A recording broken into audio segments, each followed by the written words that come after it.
2017 Memorial Day service here at the Senecaville Cemetery. It's truly an honor to be present here today. But before I begin, I'd like to take a moment for all of us to thank the Guernsey County Veterans Council who appeared here today.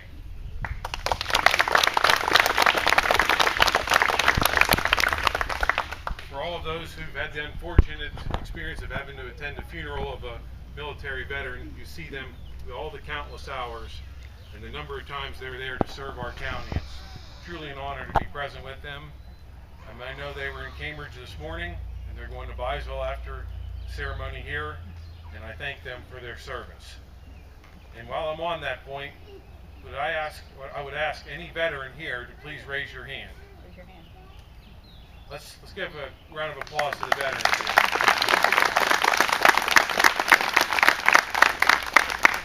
Thank you all very much for your service. Ladies and gentlemen, the purpose of Memorial Day is to honor those individuals who died while serving in this country's armed forces.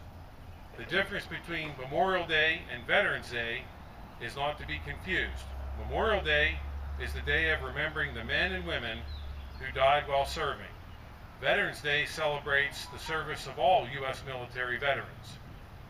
Memorial Day is a time-honored tradition that began in the South as early as 1866, as the mayor indicated. During that time, women traditionally laid flowers on the graves of Confederate soldiers.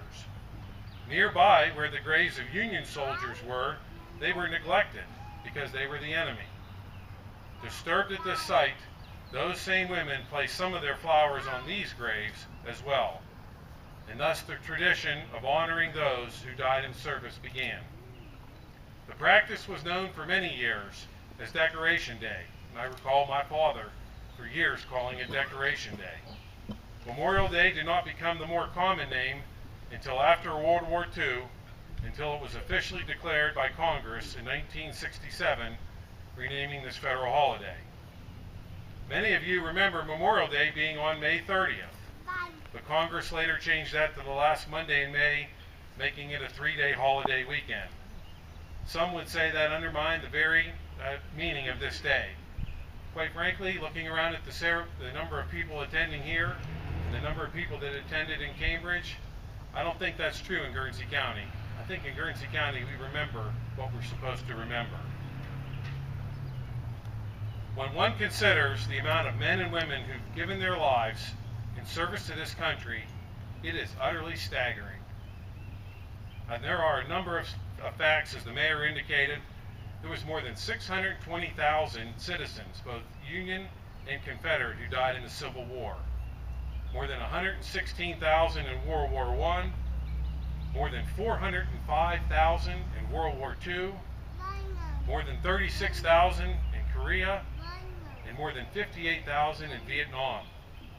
And that doesn't count the more recent situations: Desert Storm, Operation Iraqi Freedom, Operation New Dawn, Operation Enduring Freedom.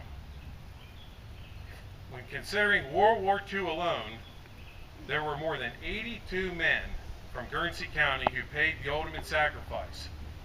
On the monument to my left is the name of Charles W. Wilson, a Richland Township citizen whose name is on that monument because he gave his life for our freedom. Imagine how traumatic that was for his family. We can never forget that. Never. All told, there's more than 1.2 million men and women who have given their lives for our freedom. More than 1.2 million. Let's pause to remember that for a second.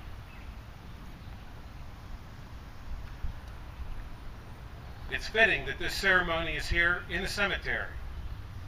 On Memorial Day, the flag of the United States is raised briskly to the top at the start of the day and solemnly lowered to the half-staff position where it remains only till noon. The half-staff position remembers the more than 1 million men and women who gave their lives in service to this country.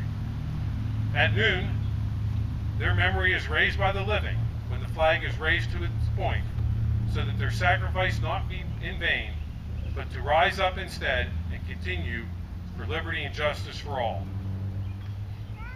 As I'm sure you are all aware, as we enjoy this special day in our wonderful community, American men and women are placing themselves at risk on behalf of ourselves in Iraq, Afghanistan, the shores of Libya, and a dozen other places around the world. They are sacrificing their safety and their comfort so that we here can be safe and comfortable. And thus it has always been. In my lifetime alone, our country has sent its men and women to Vietnam, to Grenada, to the Balkans, to the Horn of Africa, and the Middle East. My parents fought in World War II, my grandparents fought in World War I, and the list goes back from there. This marks the 100th anniversary of the start of World War II for the United States, the war that was fought so the promise of our nation would continue. Later, President and General Eisenhower said, and I quote, "American, indeed all free men, remember that in the final choice, the soldier's pack is not so heavy a burden as a prisoner's change." So we should not only remember, we should celebrate the sacrifice of those Americans who through the many generations have preserved our freedom. I challenge you throughout the remainder of this day to recall the sacrifices of the many men and women who gave their ultimate sacrifice for our freedom. The book of Ecclesiastes, chapter 3, states, "To everything there is a season, and a time to every purpose under heaven." And it goes on to state, "The time to weep, the time to laugh, the time to mourn, and the time to dance." Today is the season to mourn the deaths of all the brave men and women who died for our freedom and to celebrate their sacrifice. As you go back home to your picnics and barbecues, take a moment to think of those individuals, living and dead, whose actions made it possible for you to enjoy what you have. It's been written by W.S. Cameron as that, and I quote, "Perform then this one act before this day passes. Remember there is an army that never dies and never surrenders, but is increasingly recruited from the eternal sources of the American spirit." Now, ladies and gentlemen, when we leave here today, this does not conclude the honoring of the war dead. President Bill Clinton, during his term of office, declared at 3 p.m. on Memorial Day is a national moment of remembrance.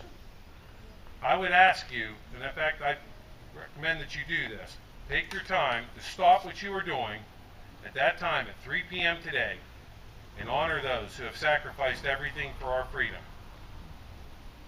Mr. Mayor, committee, thank you for inviting me. God bless all of you, and God bless the United States of America.